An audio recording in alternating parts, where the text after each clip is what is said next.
Good morning, everybody. Welcome to the Nameless Show. I'm your host, domentora. This week we're sponsored unofficially by Mountain Dew. What? Not Dr. Pepper? I don't believe you. Well, the Mountain Dew is cheaper, and sometimes I decide to be cheap instead of delicious. Just kidding, Mountain Dew. You're delicious too, and I love you. Oh, yeah. Before we get into it, last Friday's episode, January 22nd, by the way, today will be January 25th, 2016.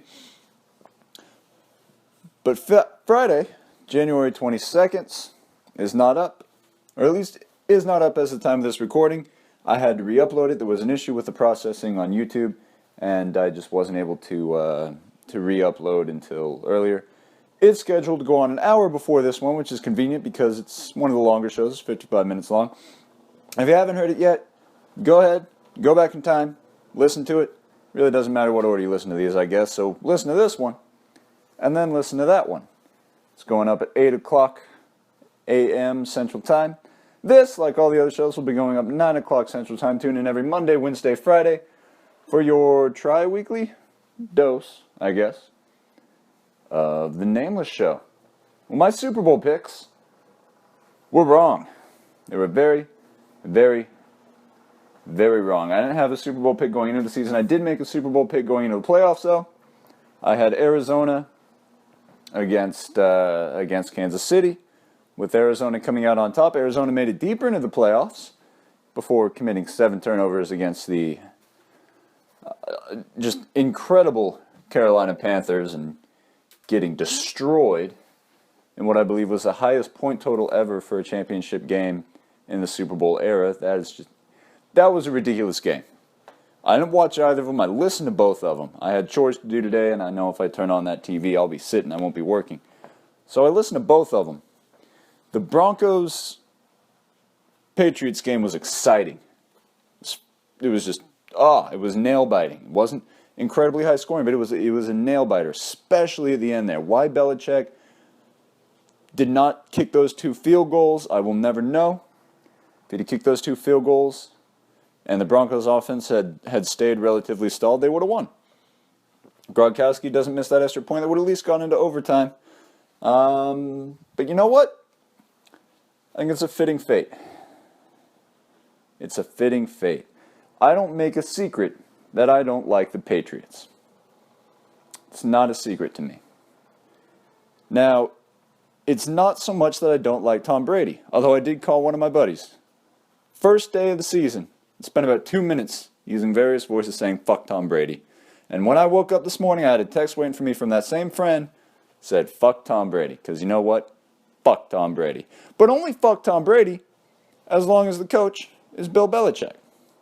Because as soon as Bill Belichick leaves, as soon as he's gone, in the hypothetical world where after this loss, which I think can largely be blamed on coaching error, and a just wrecked offensive line, but they've been dealing with that all season, if he were just to retire after this loss, I'd start rooting for the Patriots again. Not every time, not every game, but I wouldn't consistently root against them. They're one of 2 teams that I would never root for. And the only time I'll root for them is when they're facing the other team, Washington. I've made my feelings on them abundantly clear in a previous episode of The Nameless Show. But the Patriots, they cheat. And they've gotten away with it and created a dynasty built on cheating. First it was Spygate, and granted, this was actually fairly common during the time. A lot of teams were doing it. My favorite team, the Dallas Cowboys, was probably also doing it. But they were doing it. And then the year they get caught, and they get caught halfway through their perfect season, and then, wow, you guys get caught cheating. You manage to finish out the season, but then you lose in the Super Bowl? That seems a little fishy to me. You couldn't clutch it, could you? I'm sure the Giants were just the better team. They did go in rolling really hot. I mean, so did you. You were undefeated up to that point, but the Giants did roll in really hot and beat you with some pretty good miracle plays. But then the Deflategate thing. And I think what was missed in Deflategate wasn't this one game, this one instance where balls were slightly underinflated and science, and this guy disappears into a bathroom for a little bit, and could the cold air have underinflated him, yada, yada, yada, yada. Is it better to throw an underinflated versus overinflated ball? Is it better to catch with one? Is it better to run with one? What was missed were season after season after season of trends with the Patriots. The Patriots from roughly '07 until Deflategate had a remarkably low number of fumbles. Astonishingly low. Lowest for any outdoor playing team. And by a significant margin. And the interesting thing about that was that players who, especially running backs, who had played with the previous team, went to the Patriots and then went to another team, had a very significant drop in fumbles when they played with the Patriots, and then a very significant rise in fumbles back to the league average when they left the Patriots, because the Patriots were well below league average. So Deflategate wasn't a one-game thing where it was blown out of proportion and, science and, the cold air might have changed the pressure of the balls and blah, blah, blah. No!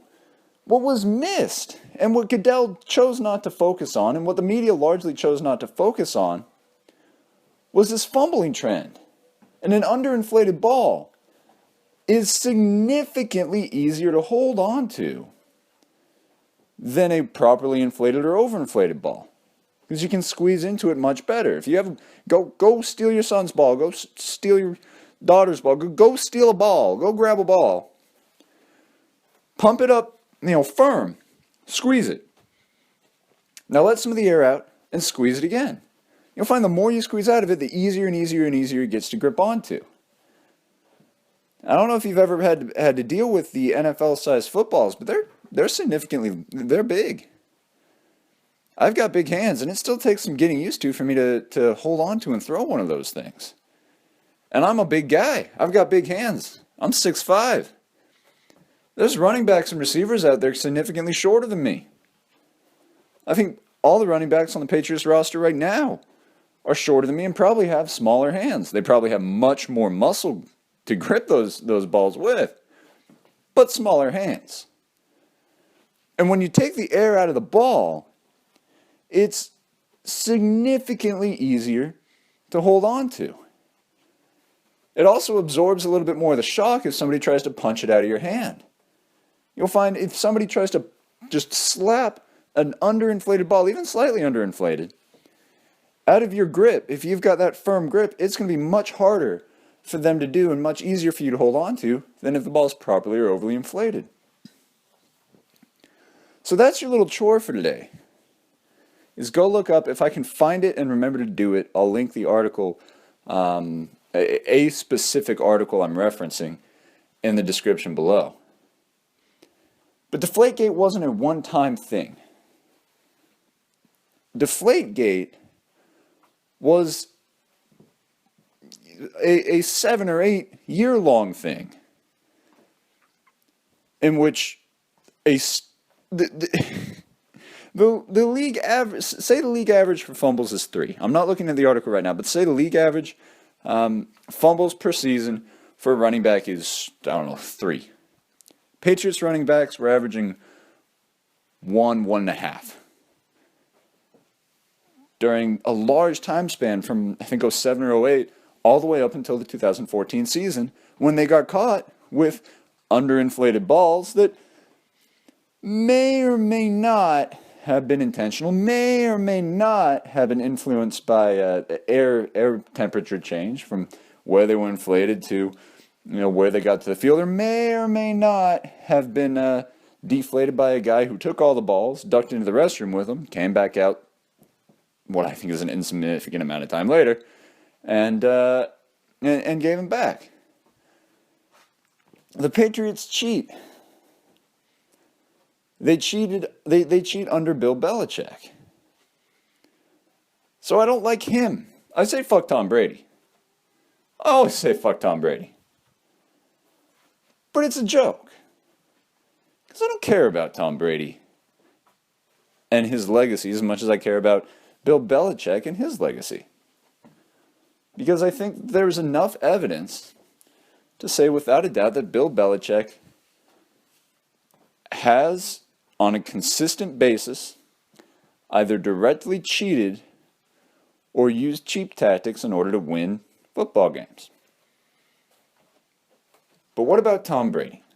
Right? Is his legacy tainted because of his coach's cheating? That's a hard one to tell.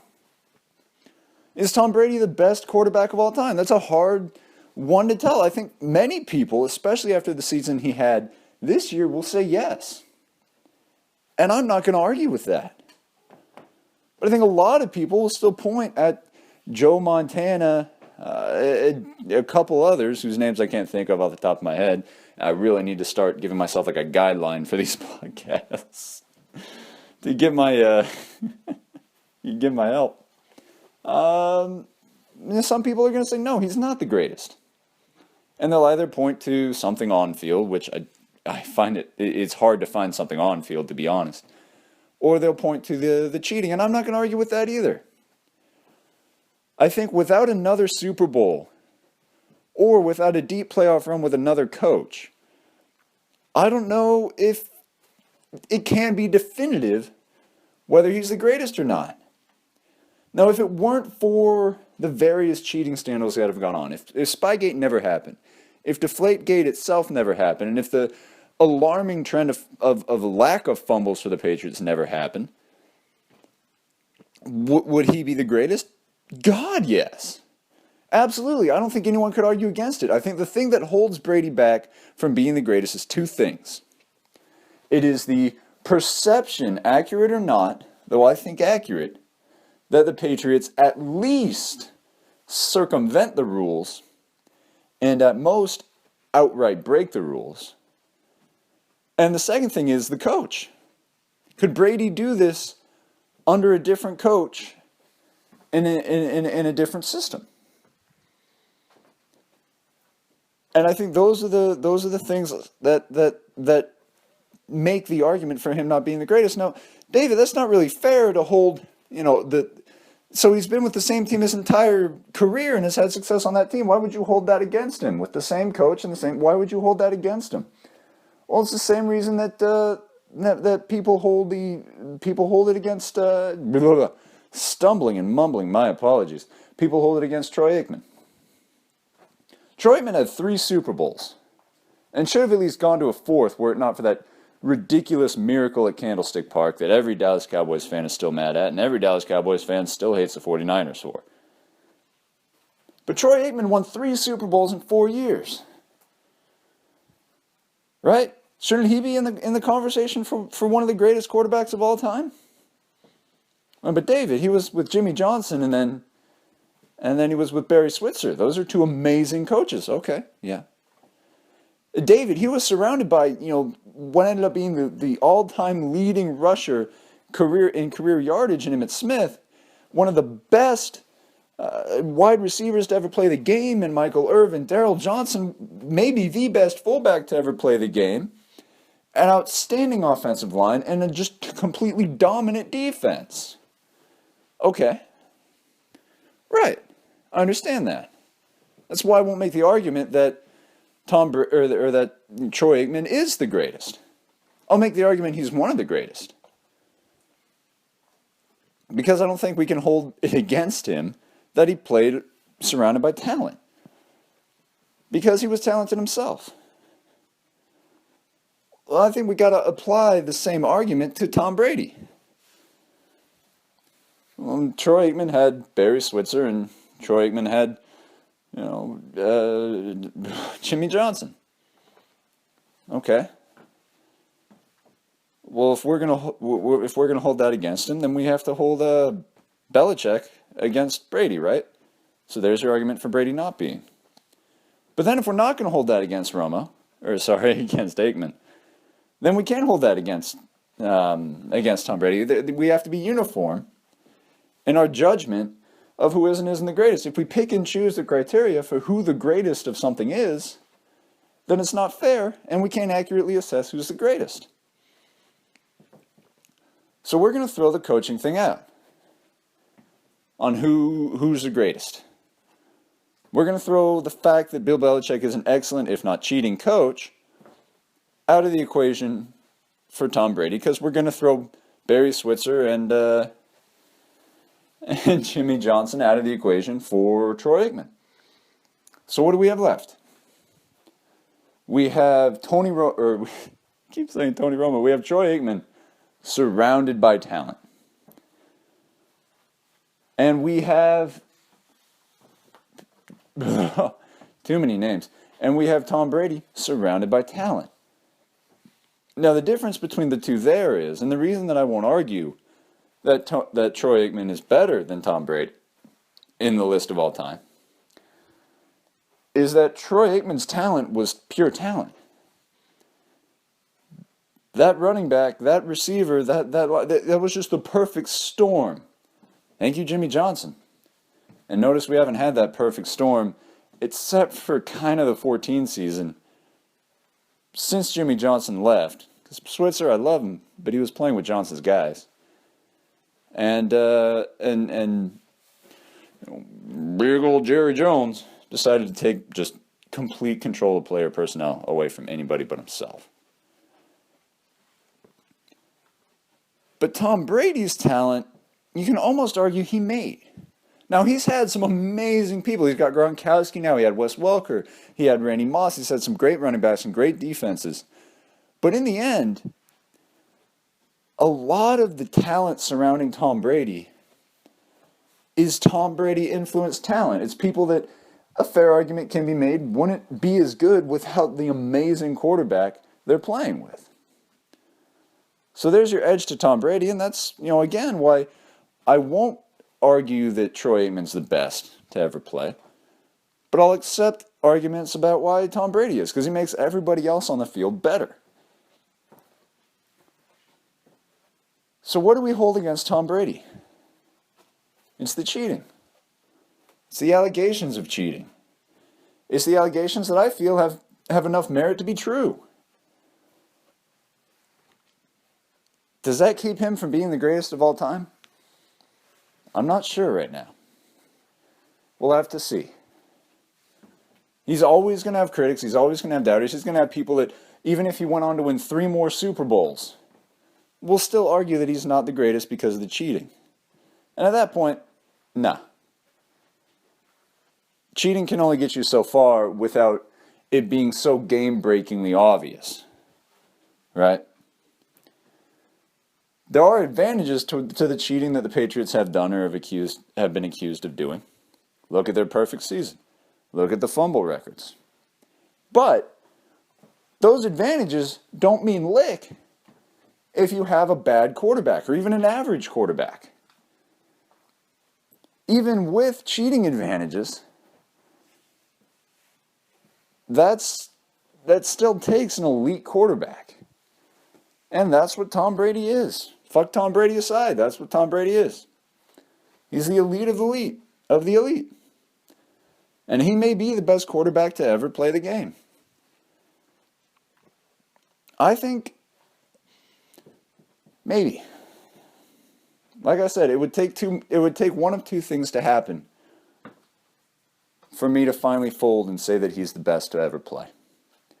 Because Super Bowls aren't everything, right? Dan Marino was hands down one of the greatest. He's definitely in the top 10, right?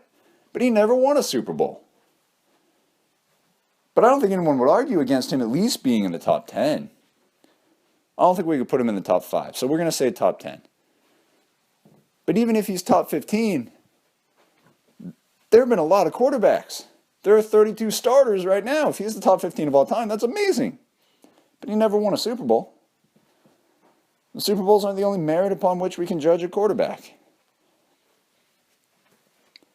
But if Tom Brady goes out and has, 3 more seasons like he did this season, without winning the Super Bowl, I'd say, yeah. You know what? He's the greatest. Maybe even 2, maybe even 1 more season. And I'm a pretty heavy doubter because I'm pretty up in arms about the cheating. But one more season like that, he's the greatest. One more Super Bowl, regardless of the season, he's the greatest. And just one successful season without Bill Belichick, and he's the greatest. And I thought that that was going to happen this year. I thought they were going to suspend Bill Belichick. I don't know why they went after Tom Brady. He was the wrong person to target.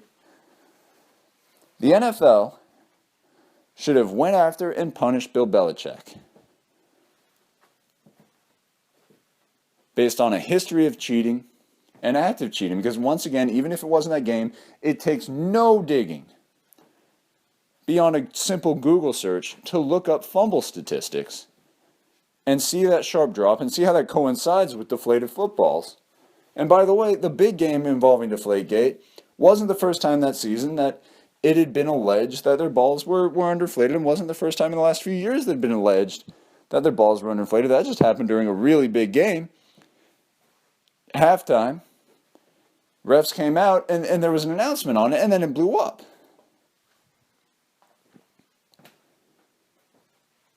So if Tom Brady can do, even just have a good season with a coach other than Belichick, or a different team, though I can't imagine him ever playing for anyone else, then yeah, he's the greatest of all time. So I guess there's three things it would take for me. Another Super Bowl, regardless of the season. One more season like that. Or a moderately successful season, call it 10-6, and with average stats for a quarterback among the top, say, 7 in the league.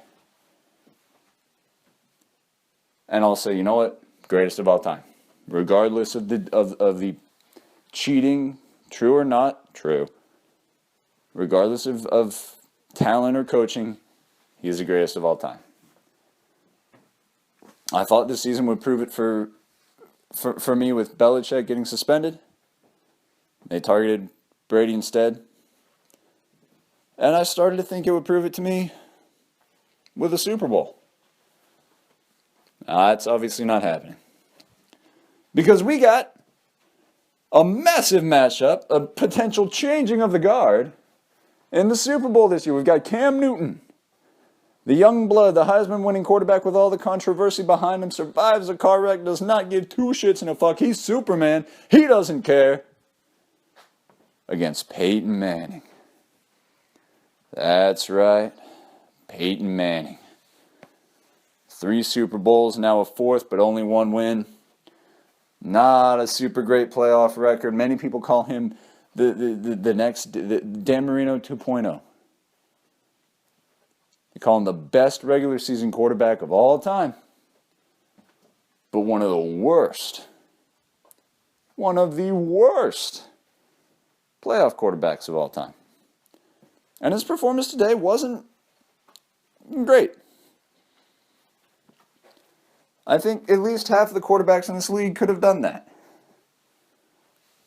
But it was enough. And this will probably be his last season. It should be.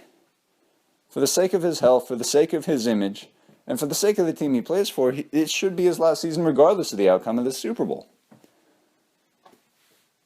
And I think that's why I want him to win. I'm not picking the Broncos. I'm picking Carolina.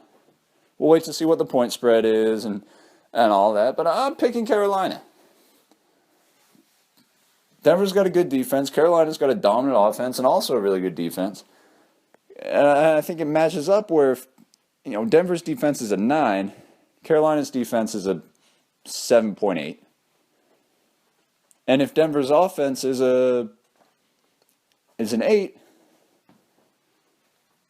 Carolina's offense is 9.5.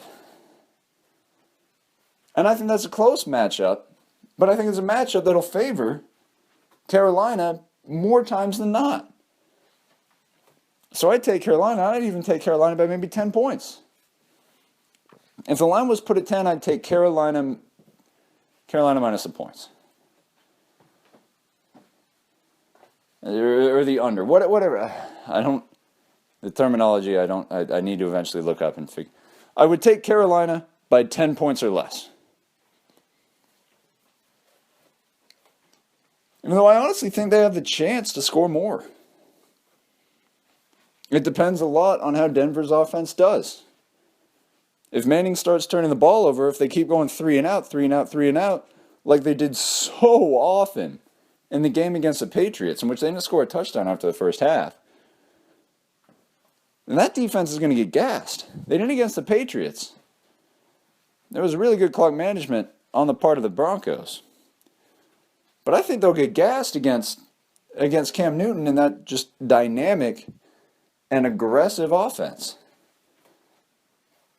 I mean, Carolina was still going point crazy when the game was put away in the fourth quarter. They were making aggressive moves. I think they even, if I remember right, went for a 2-point conversion up by an insurmountable amount of points already. Carolina's just going to pour it on you. They're like a college team going for style points before the playoff committee. They don't care. They don't care about the sportsmanship and about, oh, well, we're up by 3 touchdowns with 5 minutes left to go and we have the ball, we're just going to run it out. No, they're going to say, all right, well, let's see if we can hit them for 60 yards on a pass because they think we're going to run it out. Oh, we did it. Oh, might as well keep going. That's their mentality. And as amazing of a story as it would be if Peyton Manning won, and like I said, I hope he does. I hope my pick is wrong. I hope Manning goes out and has the performance like he did against Romo and my Cowboys back in the 2013 season, where Romo and Manning were just exchanging touchdowns.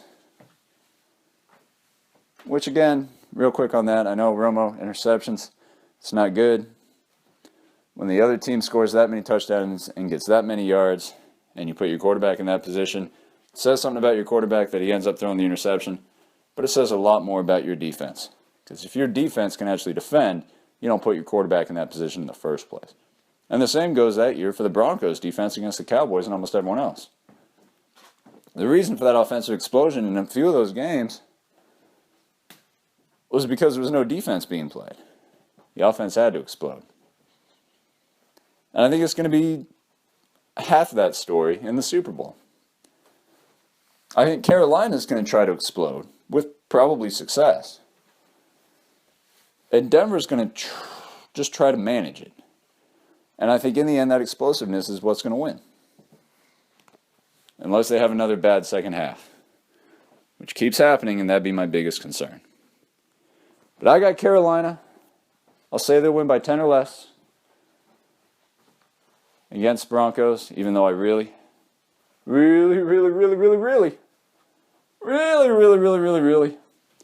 want to see Manning go out a champion. I'd also like to see him stop fucking around with that Papa John's asshole. I make, tens, hundreds of millions of dollars a year, but because I now have to start giving my employees health care, oh God, I'm going to have to start cutting hours and cutting wages and cutting jobs. Oh no!